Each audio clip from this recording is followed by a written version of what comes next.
This tiny animal is one of the most important engineers on Earth. A single earthworm can process its own body weight in soil every day. But scientists have just discovered something disturbing inside their immune system. Not pesticides, not drought, something smaller. Microplastics. And these particles may already be altering how soil ecosystems function. A new 2025 study has discovered that microplastics can actually interfere with the immune cells of earthworms and even act as a Trojan horse for forever chemicals. In this video, we are going to unpack the cellular science behind these discoveries and why it may matter far more than people realize. By the end of this video, you'll understand the exact cellular mechanics of how our soil is losing the ability to heal itself. Stick around.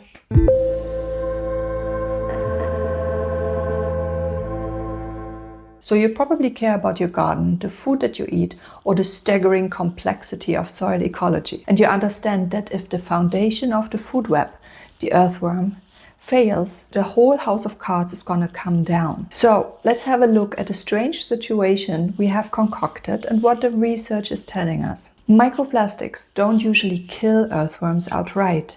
In most experiments, the adult worms survive.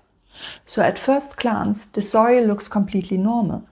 The worms are still there and the ecosystem appears intact. And yet when researchers looked closer, something inside the worms had fundamentally changed. And to understand why, we need to look at one tiny component of an earthworm's biology, the immune cells floating in its coelomic fluid. What the researchers found happens at a scale of about 1 micrometer, which is roughly 1/100th of the width of a human hair. Earthworms don't have a complex adaptive immune system like we do. They rely on coelomocytes. These are essentially the security guards of the worm, found in their coelomic fluid. The 2025 study by Kwak et al. Focused on polystyrene microplastics. Researchers observed two critical processes: phagocytosis, which is the cell eating a pathogen, and pinocytosis, which is the cell drinking fluids. In a healthy worm, when E. coli enters the system, amoebocytes, which are a type of coelomocytes, recognize the bacteria and engulf them. The research team found that when polystyrene microplastics are present, they are internalized into the lysosomes of these immune cells and they are causing oxidative stress. Now, this is the first report in history showing that microplastics directly inhibit phagocytosis in soil invertebrates.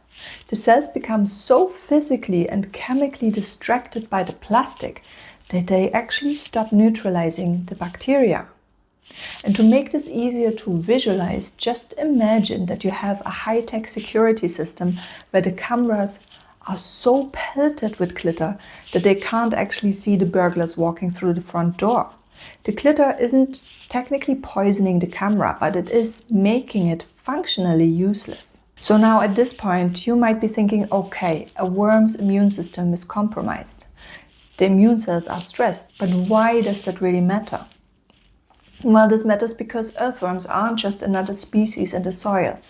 They are the organisms that physically build the structure of the ground beneath our feet. Every tunnel they dig aerates soil, it moves nutrients, and it helps plants access water. So if something interferes with their biology, even just a little bit, it can ripple outward through the entire soil system. And this is where the second study becomes even more concerning. While Kwak et al. Looked at the immune system, Sobhani's team looked at the vector effect of PVC microplastics. So how does it actually work? Microplastics have a high surface area to volume ratio and are often hydrophobic. This makes them perfect magnets for PFAS, which are commonly referred to as forever chemicals. And this is about the bioaccumulation factor. The study found that earthworms in PVC polluted soils absorbed 200% more PFAS than those in plastic-free soil. The plastic acts as a concentrated delivery vehicle. a Trojan Horse if you want. So why does it matter? We aren't just dealing with plastics or chemicals separately, we are dealing with a synergistic toxicity where the plastic delivers the poison, and as we saw with the 2025 study, the immune system is already too paralyzed to fight back. But immune stress and chemical exposure weren't the most alarming findings in these studies. What worried the researchers most was what happened to the next generation of worms. So what is it about then? The cumulative effect of these stressors leads to reproductive toxicity. Even if the plastic doesn't kill the adult worm, because the acute toxicity was low, it destroys their ability to maintain the population. At 1000 milligrams per kilogram of soil, juvenile production dropped by a staggering 33%. And if you want a metaphor to imagine this, it's like in a forest. This would be like the trees appearing healthy, but every year a third of the seeds simply refuse to sprout.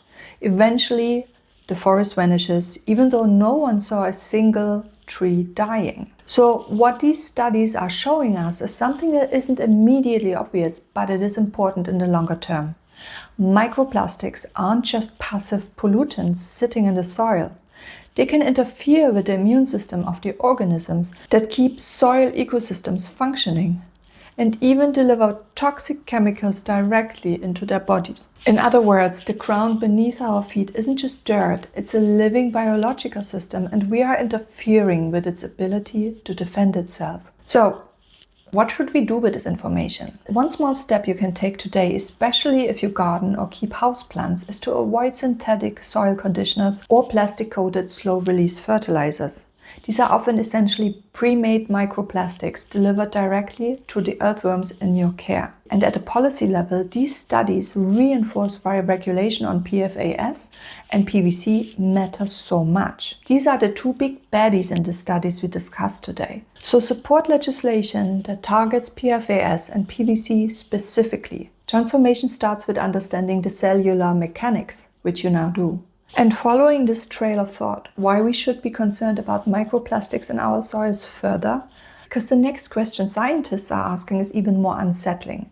If these particles can disrupt the biology of soil organisms, what happens when they move up the food chain? If you want to read the full papers I used for this analysis, I've linked them in the description. Let me know in the comments, does this change how you look at the dirt in your backyard?